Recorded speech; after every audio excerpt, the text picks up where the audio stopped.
Welcome to Serenity Wealth Now with Chris Cooper. This is not your typical financial radio show. As a licensed CPA, insurance agent, and investment advisory representative, Chris coaches his clients on a holistic view of financial well-being with an objective of providing a complete financial strategy to fund life's goals. Chris is here to guide you down the path to the financial serenity you deserve. Now, here's Chris Cooper. All right. Good morning. What's going on, folks? Happy Sunday. We are in February still. This whole thing with the groundhog, I don't know if I believe him or not. I don't think it's real. We'll see. I'd love to have a shorter winter because, winter stinks. And we're going to probably talk a little bit about that here because my friend here just got back from a trip to Costa Rica. We were talking a little bit about that off air. So I'm going to introduce our guests here. We've got Kyle here with Shamrocks Pub and Grill out in St. Peter's. How are you? I'm wonderful. Thank you for having me. Is it St. Peter's? I actually just thought about that. Yeah, it is officially St. Peter's. All right. Because everything kind of falls right in that realm there, right? So awesome. Well, thanks for coming on, man. Yeah, thank you for having me. Yeah. So tell us a little bit about Shamrocks. So Shamrocks is a really cool experience. I know I've been there. I'm a big fan of the IPA wings, like I told you, man. Yeah. I saw IPA wings. I'm like, oh, those things, and they have a nice little kick to them too. Yeah, absolutely. So tell us a little bit about Shamrocks. How long you guys been around? So we're in our 15th year. Awesome. We rented for the first 10 years from the Kroenke Group. Is right. One of the worst landlords. I could fill a podcast with awful stories about how bad they treated us. But then, so we did that. Perfect segue with Super Bowl Sunday here too. Thank God they got beat. Right? There you go. Right. We have on our football menu, we have a shot that says Kroenke still sucks. we haven't forgot about us taking our Rams away and being an awful landlord. No to kidding. Me. Yeah, that's double for all of us that complain about the Rams being gone. By the way. Yeah. So we started it. My wife is more of a back of the house mind. Okay. She's my financial advisor for everything. Nice. And then I'm a front of house guy. So definitely more of an extrovert. Love getting out there and talking to people. And have had to learn everything. You don't, when you own a bar and restaurant, you work on pretty little profits. So learning how to do everything is definitely part of the journey. Right. And when you embrace it and enjoy it, it gets really fun. Yeah. So even the things that were not my strengths the whole time, sure, I always had, just like, the left brain, right brain thing, when I can't come up with an answer or, a solution, my wife is always right there by my side to make sure that we're getting things done. Well, that's that partnership aspect of it, right? And so as a family-run business myself, my wife is my partner. Yeah. I get it. Now she's the brains of the bunch. Let's just be honest, right? That's what we're going to always say. Hopefully she's listening and I get credit for this. Yeah, comment, absolutely. Right? We moved into our own building. We bought our own building there. It's still in St. Peter's. Yep. It's a little further down Mexico Road. But buying a building, buying the property that it's on, will really help secure what will be my future as long as things continue to go well. Sure. And then we've just had, it's a beautiful building. It's way bigger. My original dream was to have a little shotgun bar. Yeah. And not, I have 279 seats in my bar, or my restaurant now. And you got a beautiful outdoor area too. Yeah. So a patio, a little private patio. We have 2 private rooms that we use all the time. My background started in catering. Mm-hmm. That's how I grew up in the business. And it's always been a big strength of ours. So having 2 rooms, one that has about 80 people capacity and one has 40. Yeah. So we're constantly booking, bridal showers, funerals, stuff like that. Sure. Yeah. Which helps, when you don't have the weather we have right now, when the foot traffic's not there, hopefully you still have those reservations that are keeping your, some money coming in. Yeah. Cause you always have events, special occasions going on, birthday parties, all kinds of stuff. And, people are born all the time. Yeah. So it works. Yeah. Right. That's awesome. Well, and good food and always getting it taken care of for you. So you don't have to clean up and deal with cooking right. too. Yeah. Right. So not bad. Not bad at all. Now, you mentioned that you're kind of the front of the house guy. So that's because you like to have the conversations with people. Yeah, I was a bartender for 10 years before we opened the restaurant. And I worked for a corporation that really stressed, one of the things that when you work at a bar, most, you don't think about homework. And what Granite City Food and Brewery did, who they're based out of Minnesota, they said, we encourage you to pay attention to the news, pay attention to what's going on in sports, which that was easy for me. Sure. And then have something to talk about when those people are coming in, because if you get them at your bar, it's easy to get them for a drink and dinner. Yeah. It's not easy to keep them there and bring them back in a few times a week. Right. So having knowledge and just conversating with people and getting to know them to the point. And I had really good mentors. I grew up in Maryland Heights, Missouri. There was a little place that my dad took me to called Maryland Yards at the corner of 270 and Dorset. And before we opened Shamrocks, I went around, we did our homework, and I just asked anybody I could for information. Yeah. And my favorite place, I got the best piece of information. And Missy Matthews, who's still a wonderful friend of mine, she said, when people know that you're out there in the restaurant, they know who you are, they know who your kids or your dog's name or whatever it is, they'll be more willing to spend their money in your place when they know it's going to a good person. Absolutely. And I've always lived by that. Well, it becomes a family atmosphere, right? And you're part of that atmosphere at that point in time, and it makes a big difference because that's what people want. We want to be able to go out and have some fun, but we want to do it with that social aspect. We are social creatures, right? So we want to enjoy those people we spend time with. Life's too short to 100%. to not spend time with people you enjoy, right?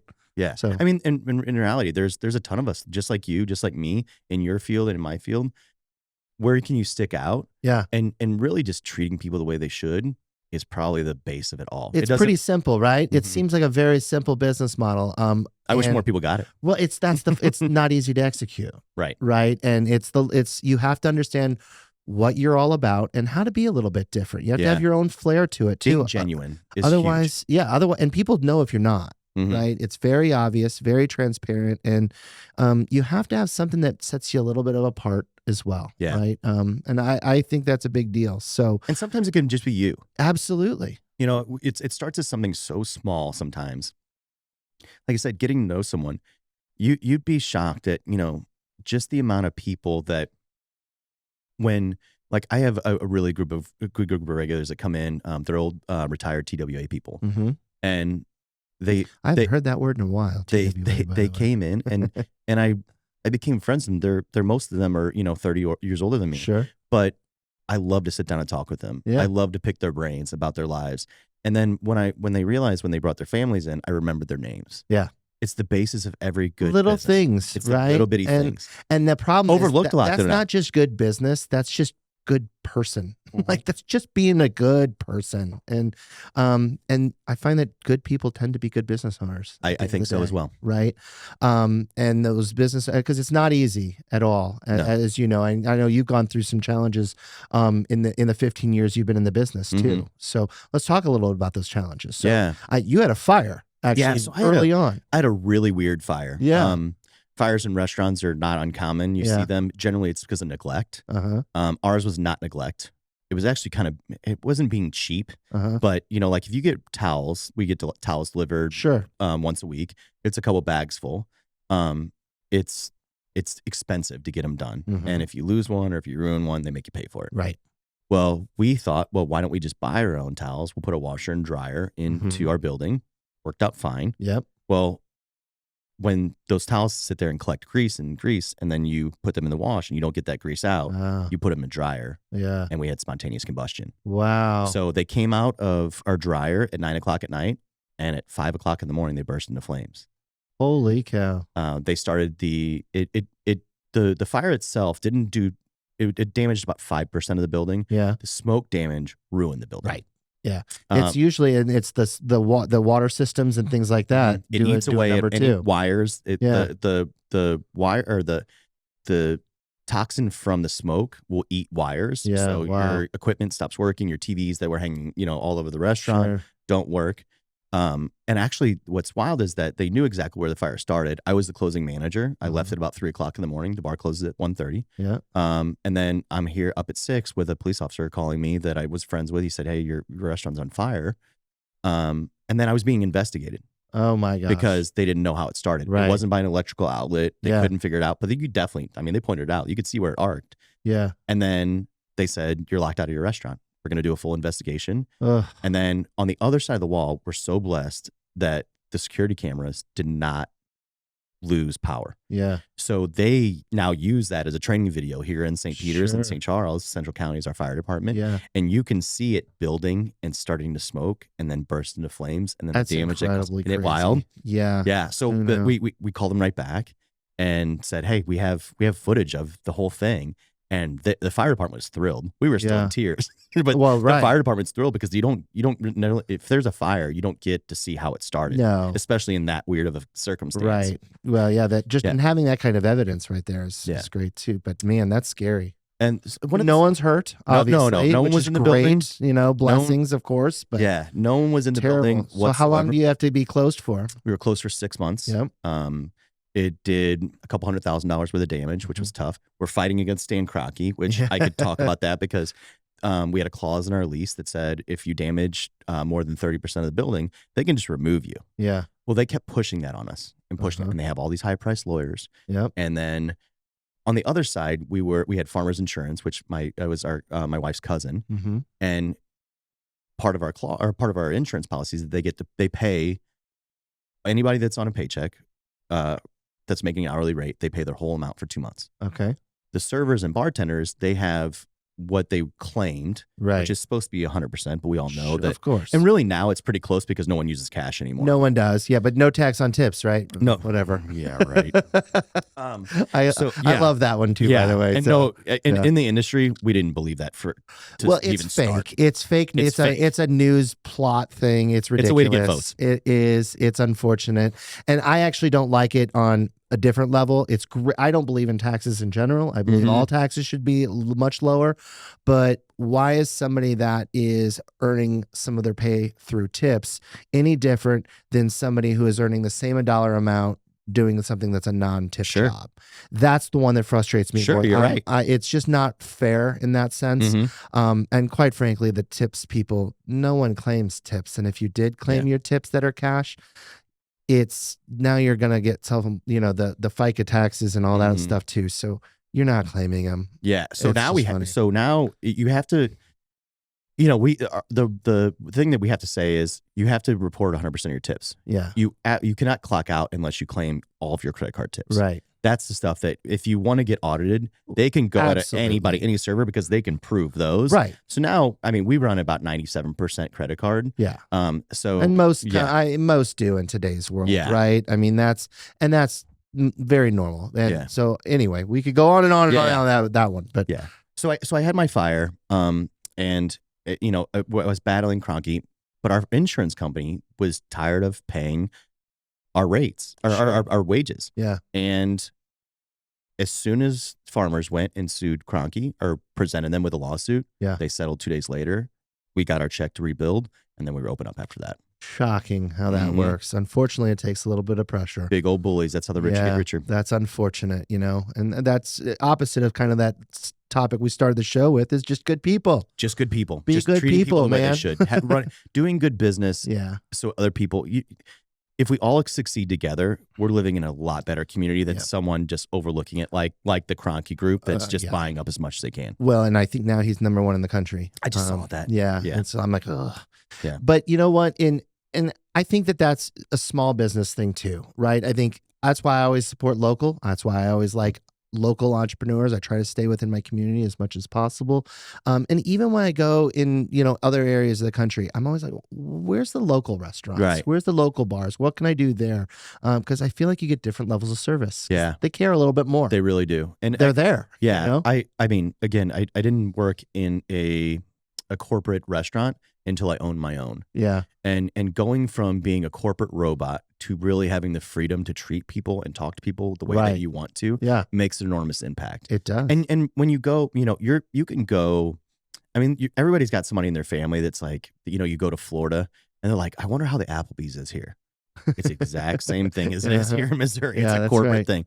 But when you go into my wife and I don't have kids, so we travel the country and see things, and we're foodie people. Yeah.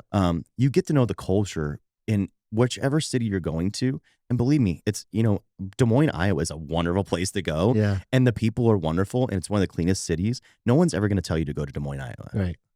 Because when you go on vacation, right now it's like everybody wants to go to Nashville. That's like the insurance capital of the world. Is it really? Yeah, who knew, right? Yeah. I did not know that. There you go. Yeah. Fun fact. Yeah. Most insurance organizations are at least somewhat involved. Really? I did not know that. It's weird. Yeah. So one of those weird things you learn, right? So obviously you recovered from the fire, but then the restaurant business is just tough in general, right? Yeah.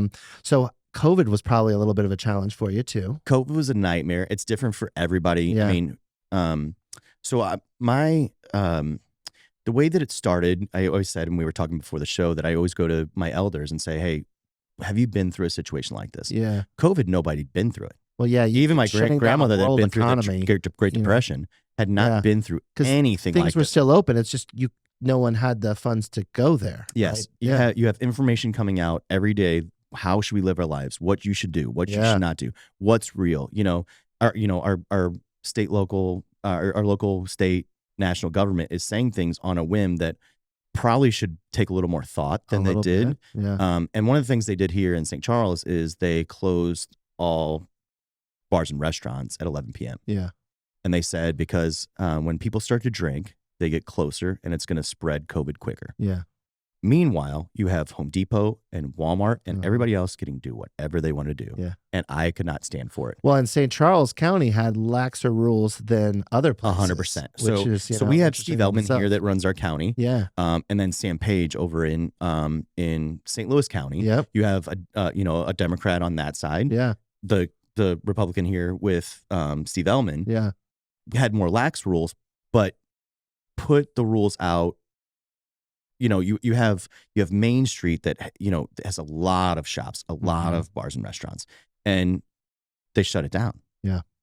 Well, if the corporations can do whatever they want, why are the rules different for me? So I sued Steve Elman, who I have a lot of respect for, still to this day, and I'll give that a quick synopsis. So me and another bar owner said, hey, this isn't right, and our money depends on just having those few extra hours. Yeah. Shamrocks has always been a big industry bar. So when people come in off their shifts at other restaurants, when they come from Applebee's, they come and sit at my bar because it's a good place to talk to and blow off some steam. Sure. And then you're around like-minded people. Yeah. So he took that away from us. So we sued him and won. There you go. And right after Steve Elman was deposed, he said, I had no idea the dramatic impact I had on your industry. Well, that's great that listening, right? It was wonderful. Yeah. It was wonderful. And we got back at it. And then I had all these people from all these restaurants that I'd never known before come to me and thanking me, saying, that you guys went and did this so that we could all have it. And again, you just build this beautiful community that really cares about people around them. They care. We talked about, when you need a donation for something, for a charity thing, most time you're not going to your dentist or your doctor or whatever. Yeah. You're coming to bars and restaurants because we're always there to give. Yeah. And now that now that I'm building a bigger group of those people, it's not only led to more success, but a lot more happiness as well. Sure. Yeah, no, that's great. And I think, one of the things that you mentioned, that community aspect of it, right? So when you have the ability to meet and talk with like-minded people, everyone learns, everyone gets better, and everyone kind of gets elevated within the community as well. It's a big deal. And it's fun being, especially in your industry, you're advising a lot of people. Yeah. I do that a lot on the restaurant side of it. Sure. And it's just a collection. It's not like I'm anything special. I pay attention to trends. Yeah. I pay attention to what's going on in, our local and state and national government that impacts us, our restaurant in particular. Yeah. And then I just use that to help other people out. Well, and that's a gift in and of itself, because not everyone has that ability to translate that to help others gain that same kind of knowledge, right? So kudos for you for recognizing that and being a part of it, because it makes you better.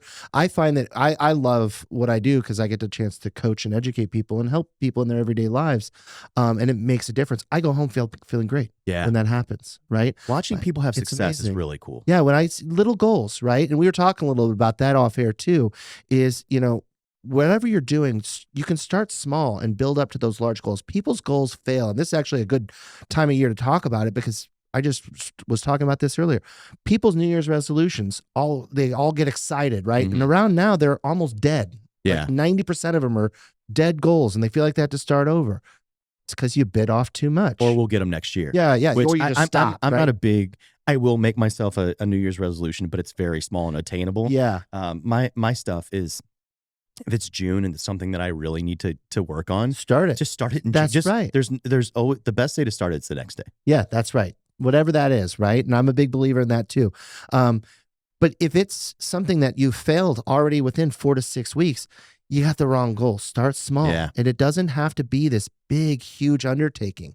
We were talking a little about, setting yourself with financing. Don't feel like you have to max everything out on day one. No. Start with what you can, build a smart budget, understand what you need to do from a long-term perspective.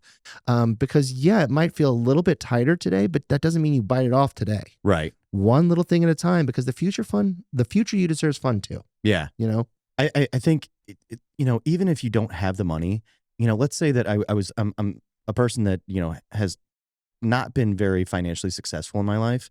If you don't have it, then start educating yourself first. Sure. The internet is such a powerful tool to just go and just say, okay, when I have my first $100 that I don't need, I feel safe. And that's tough now. 40% of the country lives paycheck to paycheck, they say. So if when I get my first $100 to put somewhere, I know where I'm going to go with it. Right. Yeah. And for what purpose, right? And, you got to be careful with internet knowledge too, but it's still very powerful. We are at this whole data crutch. It's just crazy how much information is out there, almost overload, right? Yeah.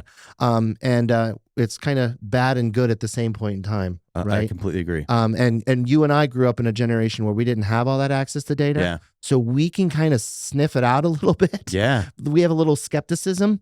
Man, my kids, I'm nervous, right? I completely agree. Because it all looks real. Yes. We're so influenced by social media nowadays that, and we were talking a little bit about this off air too. It takes 5 seconds? You have 5 seconds to make an impression. Yeah. In today's world, I can't even say my name in 5 seconds. It is it is so fast, and it's getting faster too. It is. With AI coming in, yes, it's a really good tool. It worries me a lot. It worries me for the next generation more than it worries me for me right now. Well, I can't see how it's going to change your atmosphere. We know, to make sure that you're vetting what you're watching and listening to. Right. A lot of the younger ones that have just grown up in it don't know any different. Assume truth, right? They assume truth. And you find, I wish there was something there. There's so much of the internet that is predatory, and not there's the nastiness of the internet, but just in your thing, everybody wants to be an expert, I have a guy that I went to high school with. He's one of these alpha male, and he does financial stuff. Yeah. And what he talks about is complete crap. He's trying to do something because he's seen it be successful with someone else. Sure. But he's not giving solid advice. Right. And that, and looking past that and trying to find someone, like you said, we develop relationships. We develop trust and connections. Thing. Yeah. And when you do that, then you get results. You do. You're not going to develop a connection over a TikTok video that takes you 3 seconds to swipe. Nope. And I always struggle with that too, because I like to say who I am, and that takes 5 seconds. Yeah, right. It just does. Yeah. Because it's real connection. It's that conversation it's a lost art, unfortunately. Yeah. I make my kids get out there, man. I love that, man. How old are your kids? 20 and 17. So if you're ever a car wash person, so we have both boys.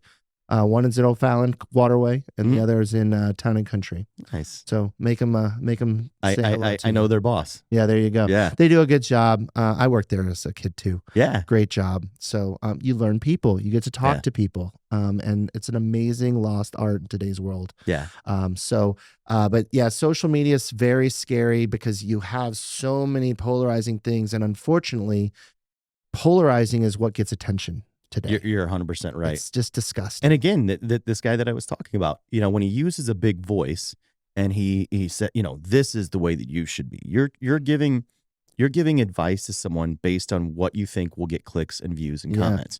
You're not necessarily giving honest advice or things that are going to be successful. You're just looking to get some success for yourself. Yeah, it's tough, man. I hate that. So, but that's just unfortunately part of it. And, the community standards on social media, they haven't figured out how to manipulate all that just yet, right? It just moves too fast. It's so fast. And there's no customer service in it either. You're right. Which is kind of funny too, especially talking with two people here that value that connection so much.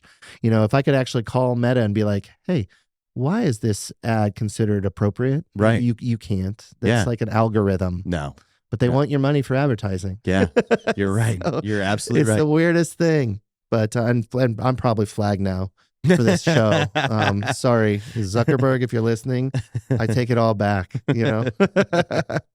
So you would do a lot of cool events too. So what drives, obviously I know that connection brings people back, but you'd also focus on events too. You mentioned the event space. So parties, anniversaries, things like that. We did a lot of, so I have a big background in catering, but also we love to go out there, and it's a really good way to help build business is going out there and just being a vendor at something. And that's not just for restaurants, that's anything. You can go, like here in Cottleville, they do Witches in Cottleville, where they bring in 2,000 women and they have a band and all. It's a pretty cool event. It's a great event. Yeah. And being there and spreading whatever, as long as you can grab some attention and put forth a message that's impacting. That just get out there. You're not going to do the one thing that unfortunately is a byproduct of the internet is a lot of people sitting at home behind their screens, right, and not going out there and talking to people. And talking to people is it, man.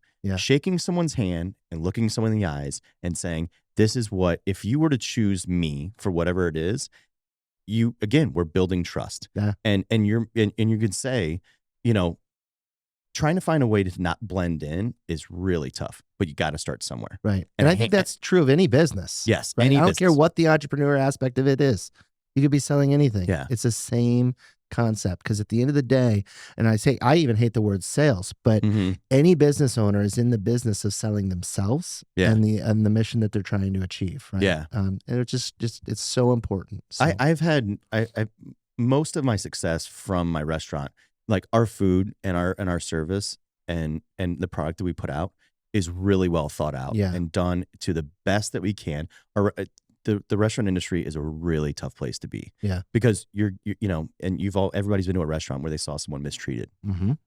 It's acceptable in our society to go and speak down to someone in a restaurant. You don't do it at your doctor's office. You don't do it when you go to Home Depot. I mean, you might do it but if the guy can't find the screws you want. But it's tough.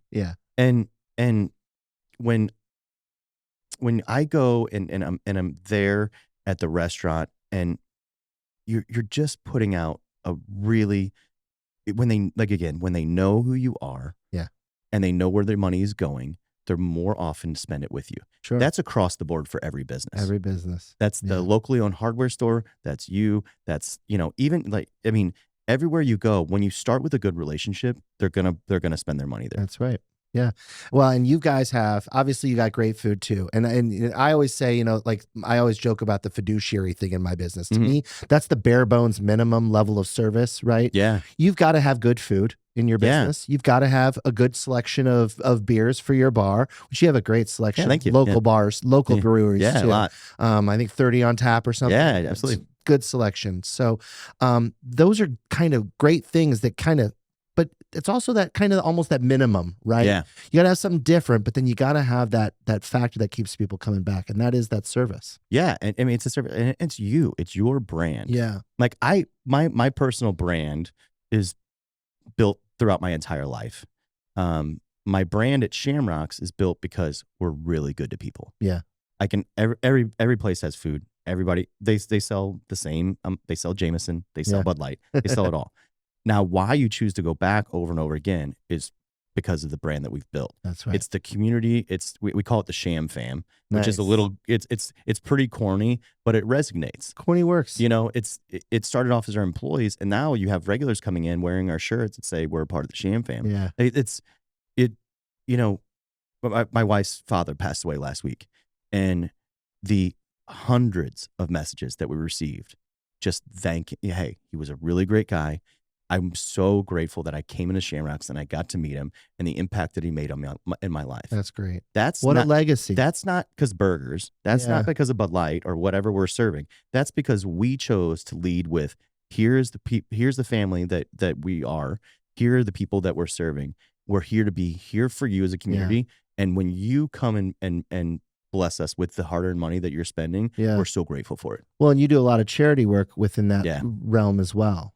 So I mean, it's just I was very charitable growing up. My parents led that example for me, but it really became such an enormous passion for me. I've served on a bunch of boards and like homeless. Now we call them unhoused now. Unhoused. I did that for about 6 years. And then just the local, Cottleville Chamber of Commerce, Yeah. though that, the Chamber of Commerce, it's such a weird area in business. It's a weird area in the community because no one really knows what they're there for. They have an Sure. office. But really it's if you have a good one, it's a bunch of like-minded people that are just trying to figure out to do the same thing you are. Yeah. How do we get more people in the business? How are we good to the community? And how can we sit around and have lunch with like-minded people Sure. and get a new idea? Well, and I think that that's a big deal. That's a big part of that community outreach. And you do a great job of it with the restaurant business. And thanks for being a part of it, part of the community. And folks, we're out of time. So Yeah. I really appreciate you coming in. We'll have bud. to do this again. Absolutely. Thank you so much, guys. Visit Shamrocks. Great food. And really, your mission's awesome. I really appreciate everything you do. Yeah. Thanks Thank for you so coming much. in, bud. Yep. Cheers. Folks, if you didn't see and hear the passion in Kyle's voice about supporting local communities and being part of something special and being able to give back and enjoy the company he spends with his customers, I don't know what the heck you've been listening to, because it showed through so much. And it does every day over at Shamrocks. And I think that's the important thing. Any business, any of the local businesses that are really successful, you're going to see a common element there. That community aspect, that wanting to be part of that communication, that aspect of just being there to support the people that are coming to see you each and every day is so key. It's a big differentiator, and it's something that I think gets lost in today's world of digitalization and this AI stuff. AI is never going to replace real quality connection with real people. And it's just simple facts. It's going to make us more efficient. I love the fact that it can help do things like template things, structure things, but it doesn't sound like me. It doesn't have my voice, and it doesn't have any of the vision that I put each and every day into the business that I hold dear to my heart. And it's the same way of all of the entrepreneurs I talk to.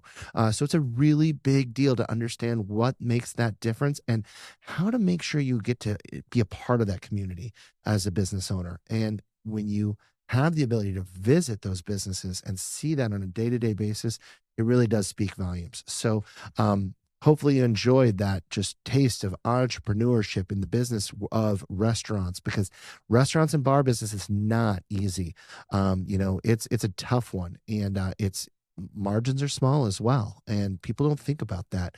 We think about these evil corporations taking our food budgets and all this stuff. That's just fake news, folks. Sorry, but that's sensationalized media gone too far.